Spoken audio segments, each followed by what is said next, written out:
do stuff like this being timid. It's that boldness, that willingness to take on something that may be called a grand challenge that moves us ahead.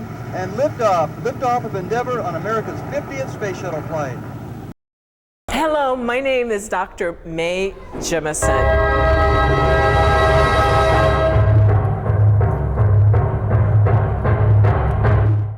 How old were you when you first got interested in science? I don't even remember how old I was, because as far as I know, I always loved science.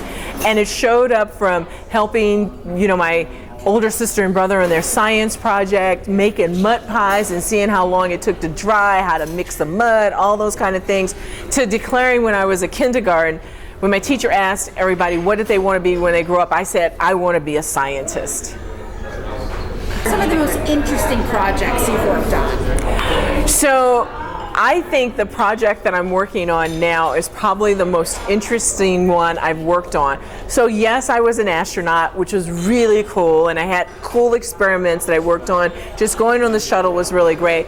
But I also worked in West Africa and did experiments.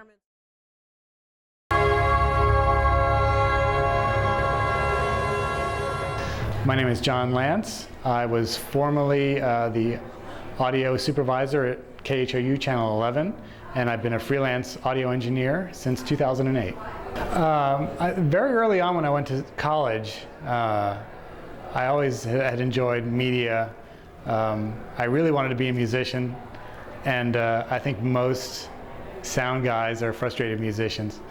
But through that, I went through doing sound for newscasts and things like that, and then from there I also learned studio equipment, studio cameras, lighting and graphics and things like that.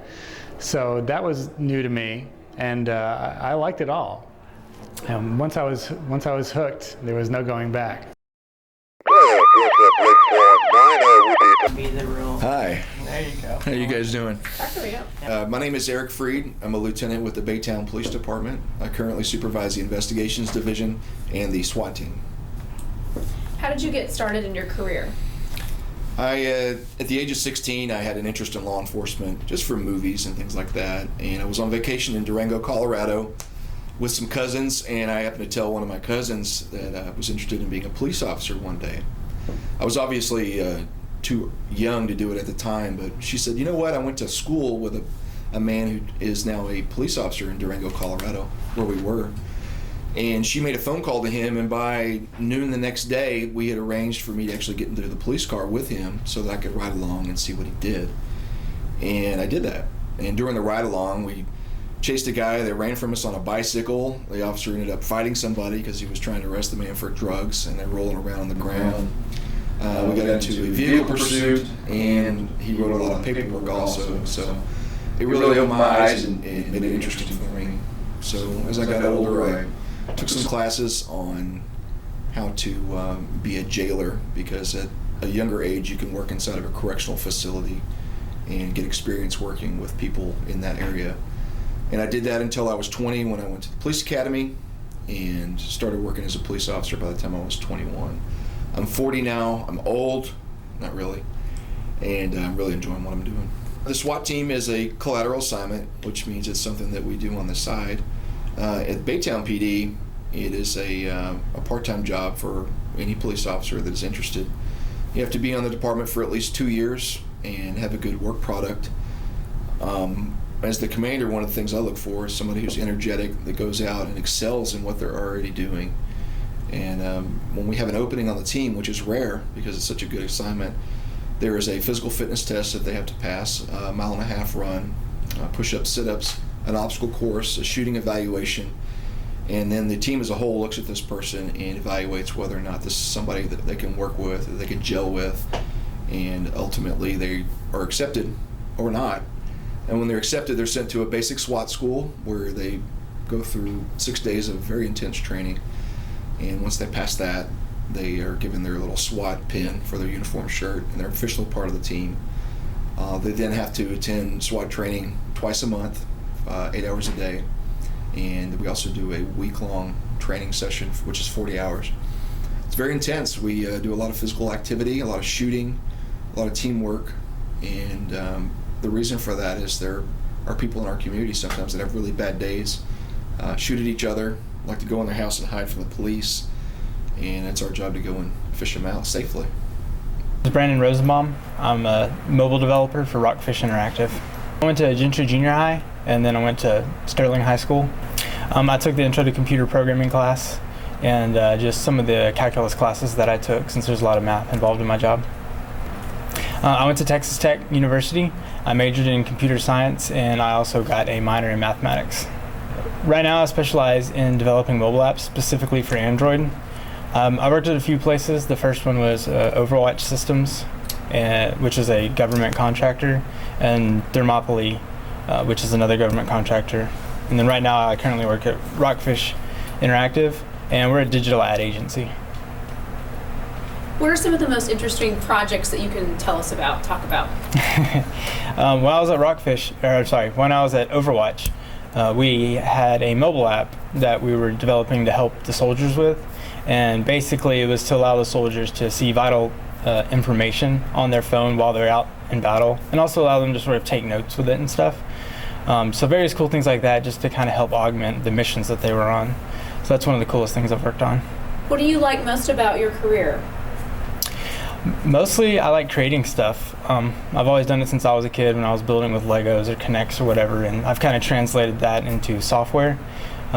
It's basically the same thing, you're building something, and on top of that it's a very flexible job. I work from home currently 2 days a week right now actually, and you can work pretty much wherever. Hi, my name is Erika Navajo. I am the principal/author of Horace Mann Junior School here in Goose Creek. Well, I arrived here in 1980. I was a kindergartner, and I started at San Jacinto Elementary. My parents enrolled me at Cedar Bayou Junior School. Started there, didn't know anyone because I had been going to San Jacinto. I was supposed to go to Baytown Junior with the rest of my friends, but had to go to Cedar Bayou. But that was okay. It was a learning experience for me. It kind of, when I look back, it kind of shaped me a little bit because I got to speak to people, talk to different people, and actually enhance my English. After that, I went to Lee High School, Robert E. Lee. I'm proud to say that I am a former Gander. So I learned a lot from my teachers there. I knew that communication is one of my strong points. And this has been my town since 1980, and I can't see myself going anywhere else. How did you decide that education was the career for you? At the beginning, I have to say it wasn't. I went to the University for Criminal Justice and Behavioral Science. I actually wanted to be an FBI agent, but that didn't work out. I guess there was a different route for me, and I got into education later and decided to teach. And when I got into the classroom, I had this connection with the students that I couldn't explain to myself. The students related to me well. They were able to learn from me quick, and I was able to learn from them. And that's how I began my journey into education. Now I'm a principal at Horace Mann Junior School. Previously was an assistant principal at Gentry and Howlands Junior. So I've been very fortunate to have taught many students, be around different students, and that has taught me a lot. When I understand how students learn or other people learn, I'm able to implement that and learn myself. We have a lot of 8th graders in the audience today. What can you say to those students? All I can say is you are going to make it. Because I grew up with parents that didn't speak English, and they still don't. I mean, they'll say a few phrases, but they can't carry a conversation. But I'm here to tell you, your parents are here for a reason, and the reason is for you to make it, and you're gonna make it. Don't let a language barrier, because you're not living in a nice house, or live in a nice neighborhood, that doesn't matter. I grew up in a 1-bedroom house in Old Baytown, and I worked hard. I put my best effort forth. I learned as I went. Yes, I made mistakes, but you learn from them, and that's what you're supposed to do as a student. And can you tell us about your latest accomplishment, or rather show us your latest accomplishment as well? Yes, I decided to write this book. It's called El Sueño, the Dream, and it means the same thing. El Sueño is the dream. Actually, I wanted to write this book for students who are coming from different countries who don't speak the language and are frustrated, and they think that the language barrier is going to keep them back. But actually having 2 languages is a big advantage. And I know the struggles are hard, and I know the hardships are hard for the family and especially the student having to go to school and learn. I had parents who couldn't help me with my homework. I went home, I was on my own. If I didn't have an older brother or a sister who could help me, then basically you had to make sure that you learned everything you had to, and you had to study by yourself. And that's what you have to do.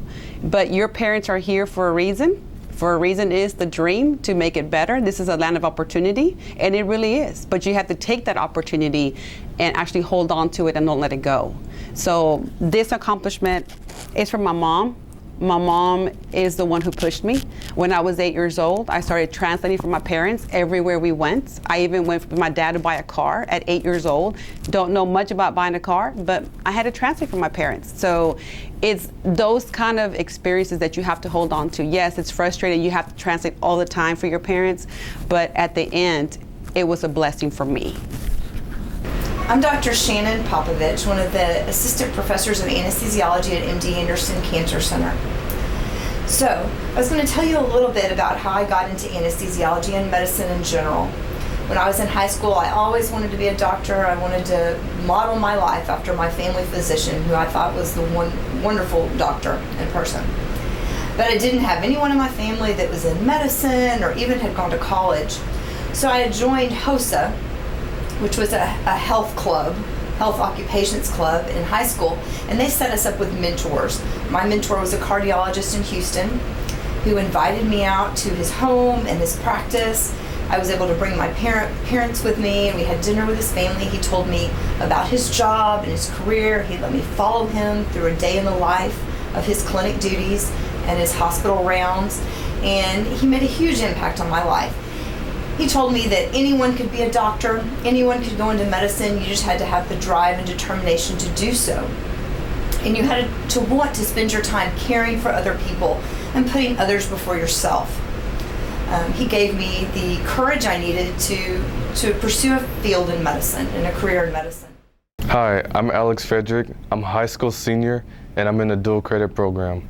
It's the best of both worlds because I'm able to complete my college degree and still be in high school at the same time and be able to participate in athletic sports and club activities.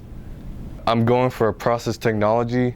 The program is great. I'm able to work around college students and with college instructors, and just the flexibility to be able to actually have real college hours going after school or during school. The district really helped towards the financial aid. They provided books and they provided the funding towards the classes to take. This May, I am graduating from college before I graduate from high school, which is really great.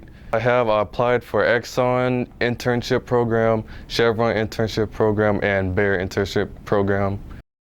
Hi, I'm Madi Sukhoi, and I'm Madi Sukhoi. We were born and raised here in Baytown, Texas, and we decided to do a drill team at that time, which was the Sterling Stars. So we definitely feel that education is very important. When we graduated in 2003, we had to decide where we were going to go to school. Since we had a scholarship at Lee College, we ended up going there for 2 years, and as we were going to Lee College, we also had 2 jobs. One job was the Gear Up program at Lee College, and once we were doing that, we also tried out for the Houston Aeros dance team, which was at that time called Sonic Boom. Education was always important to us to fulfill, so we decided that the University of Houston main campus was the best fit for us. So we got to enroll in different education classes after tutoring and Gear Up at Lee High School and helping those students. So we both decided that we wanted to become teachers at that point. So when we made the Houston Texans cheerleading team, we had different opportunities that we were able to do.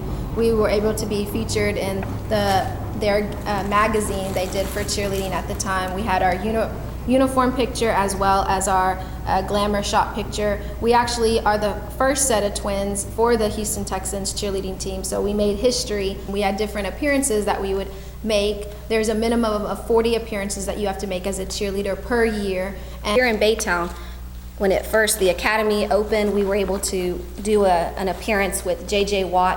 Marisa and I both went right when the Academy opened, and he got to come. So that was a real honor to be there when Academy opened for our community.